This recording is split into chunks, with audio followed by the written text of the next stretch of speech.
Greetings to all the viewers. The session is going to discuss with textbook of natural products nurturing the livelihood. We already started series of sessions based on these natural products, which was taken from the literature textbook of natural products nurturing the livelihood. This is the handbook for post-graduation, graduation research and PhD scholars, technical chemistry, everywhere. These kind of molecules are very essential. We already started and gone through these natural products, how these natural product chemistry introduced over there in the field of organic chemistry, and what significant features we can notice by means of these natural products, how they are utilized in the field of medicinal chemistry. And the term called alkaloid. Alkaloid is the part of these natural products only. That is chapter 1 in this textbook. So that alkaloids topic we entered into, and what are alkaloids, where we can notice them, and what classification is there for these alkaloids.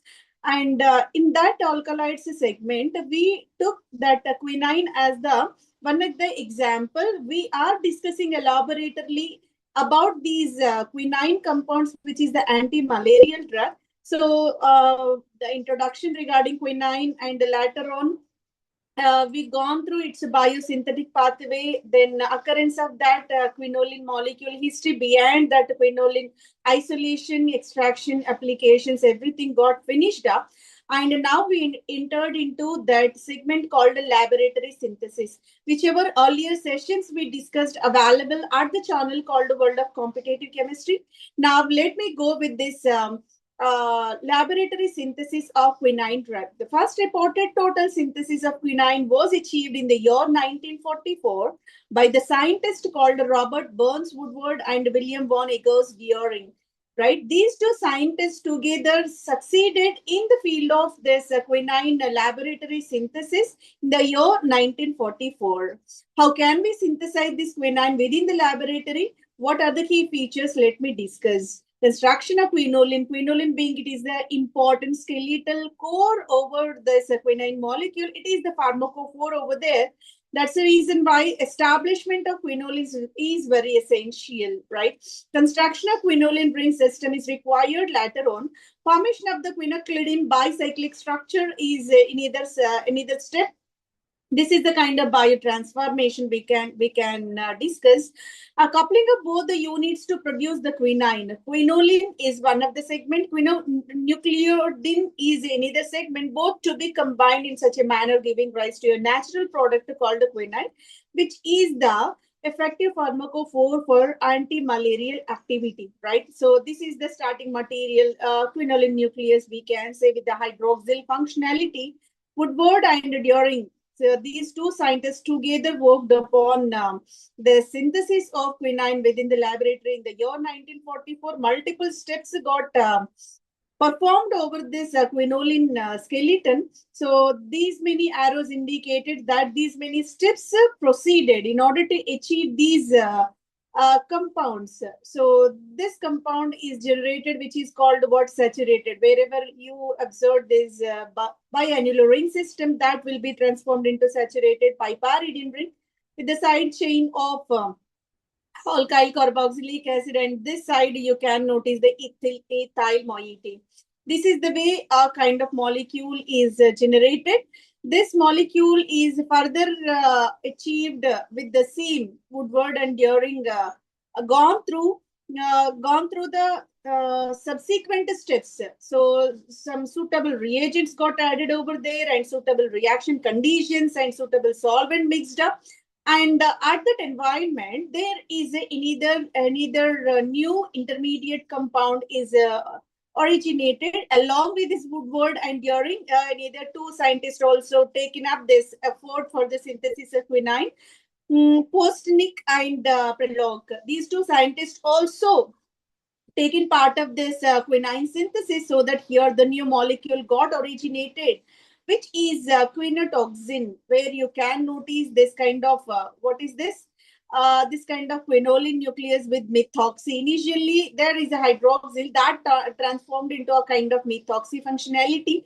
And another end, you can notice the saturated piperidine ring once again, and this is a kind of olefinic functionality.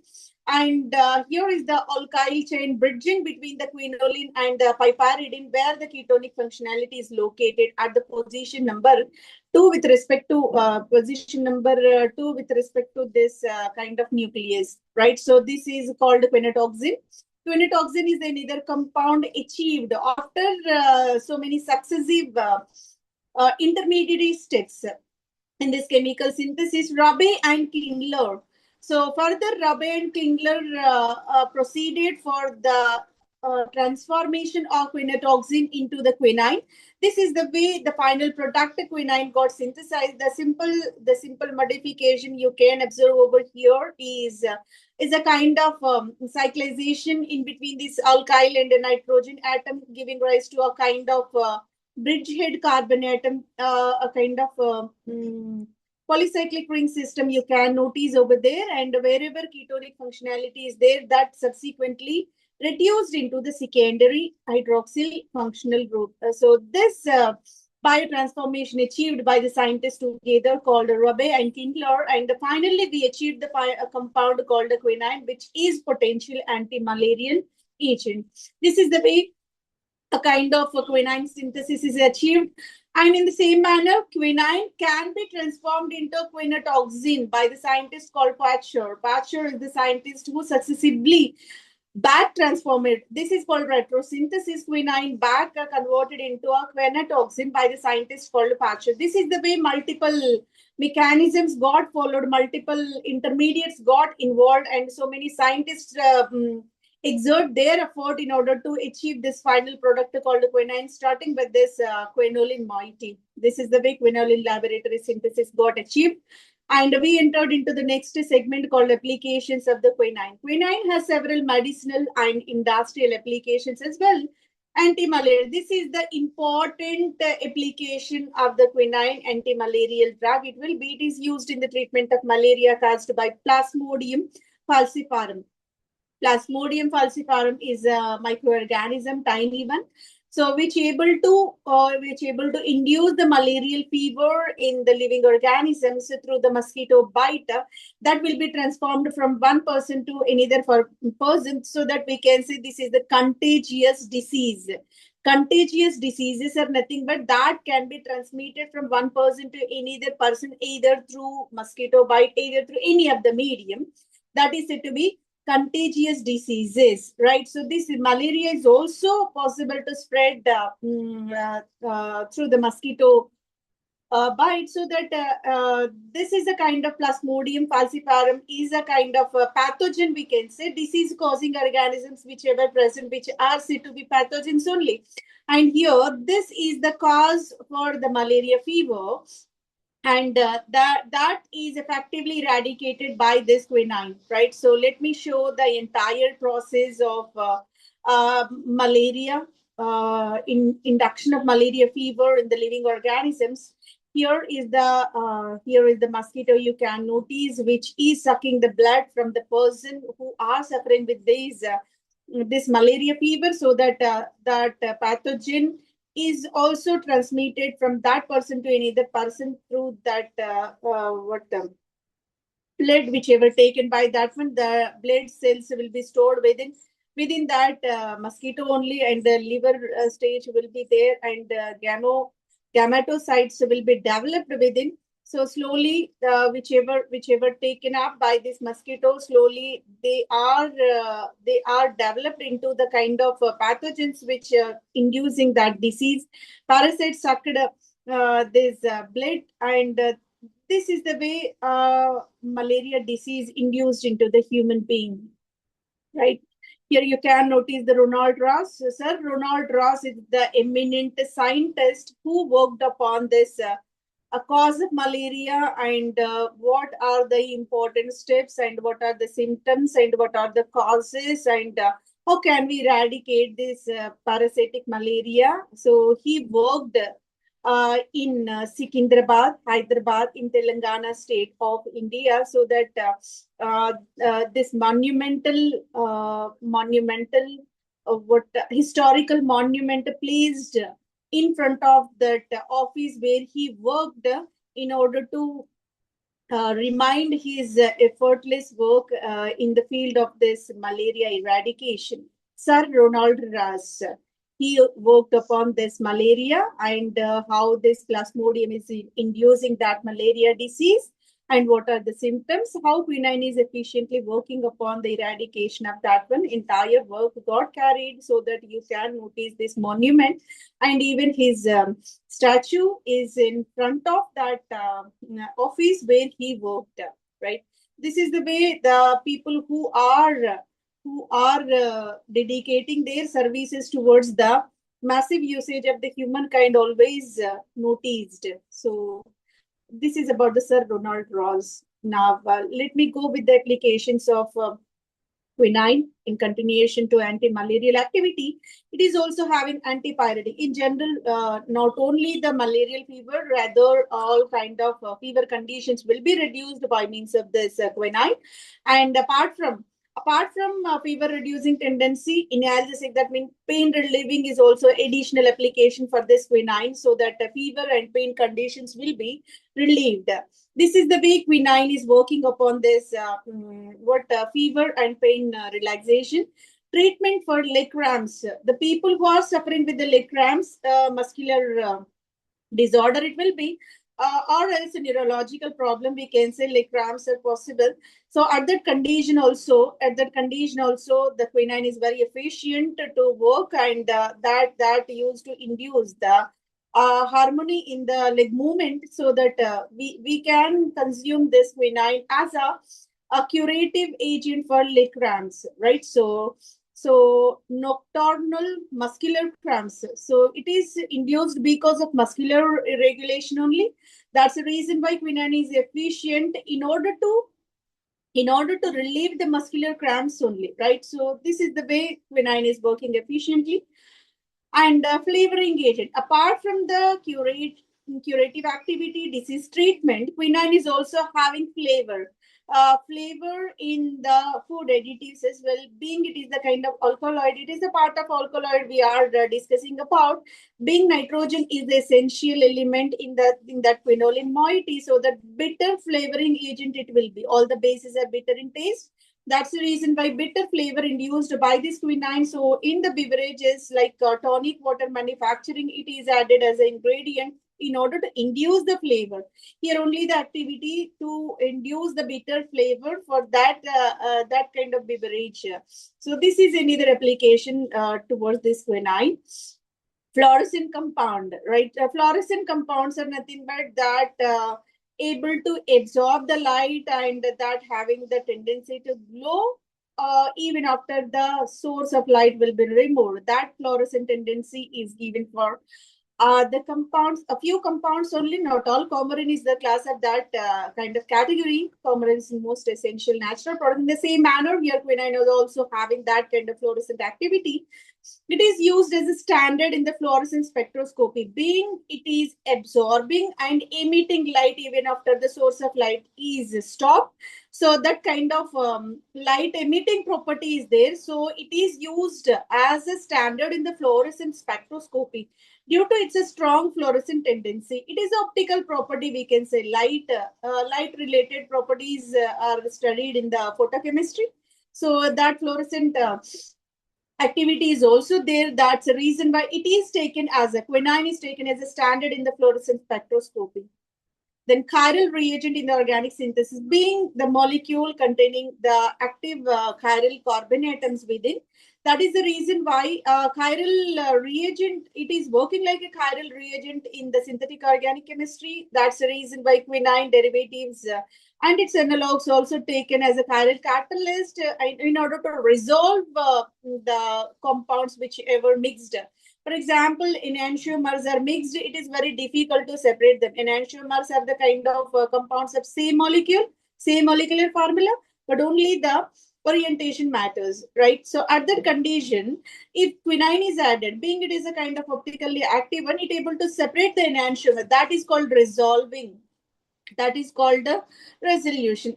Means what? Racemization, nothing but mixing. Resolving, nothing but separation of those kind of optically active isomers. This is the way it is working like a resolving agent, quinine working like a resolving agent, and even chiral catalyst in the field of asymmetric synthesis. Chiral compound manufacturing is called asymmetric synthesis. There also we can successfully use this quinine as a catalyst, even as a reagent, right? So this is about the summary regarding this quinine. You can notice the cinchona tree over there, and from its bark, this is the bark whichever collected from its surface of this stem. So quinine anti-malarial agent, as we already know about, and the skeletal muscular relaxant. Just now we gone through if the muscular cramps or like cramps are present. So at that condition, quinine is efficient to relieve them. And muscle spasms about efficient. That conditions also can be effectively curated by means of quinine, and quinidine indicated for the treatment of arrhythmia. It's a kind of bone disorder. Then cardiac depressant. It is the cardiac depressant at hyper blood pressure conditions. We can regulate that blood circulation condition, and heart functioning will be regulated by means of this quinine at cardiac what functioning if enlarged at that condition. We are using this quinine as a depressant used to maintain the regularity over there. Then arterial fibrillation is also possible. So arterial fibrillation is nothing but it is also related with the pumping of blood. So that conditions also maintained by means of this quinine. Then cinchonine. Cinchonine is anti-malarial activity. Cinchonine is nothing but this is also the kind of quinine resembling chemical entity only, which extracted from obviously cinchona, being it is named after cinchona tree, and it is also exhibiting anti-malarial activity. Then cinchona extract and tincture. Tincture is nothing but iodine which dissolved in potassium iodide alcohol. That is said to be tincture. Tincture is having disinfecting properties and antiseptic properties as well. So this cinchona extract which are taken into the tincture, that bitter obviously being quinine is nitrogen one, so that bitter tasting one. Then stomachic and antipyretic, right? So antipyretic fever relieving agent it will be. This is the way kind of applications you can formulate in a summarized form. Here is the kind of simple conclusion provided for this quinine. By this, we are able to conclude this quinine, and we will enter into next segment in the next session, that is morphine. Let me summarize the entire concept of quinine, right? So the property of that quinine and what description we can notice, what explanation we can notice for that kind of activity, right? Quinine is the type of quinoline alkaloid. Quinine comes under the quinoline alkaloid, being its skeleton is made up of bicyclic ring system with one nitrogen, six-membered rings are there, one benzene ring, one pyridine ring got fused up, which is called a quinoline. So it is a kind of quinoline alkaloid. Then the source of this quinine will be cinchona bark.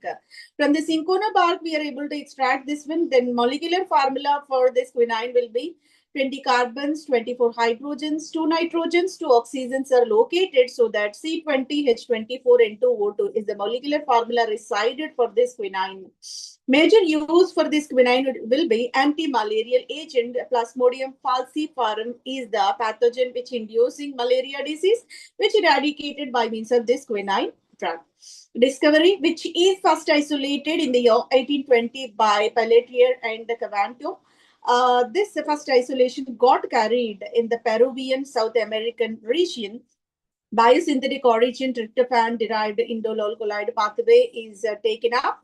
Tryptophan derived indole alkaloid is the starting material for this biosynthesis, and the laboratory synthesis got carried in the year 1944, starting from quinoline material. So this is the way entire summary of this quinine got completed. Hopefully this session is helpful for your preparation. Thank you very much for your consistent listening. Thank you. Thank you, one and all.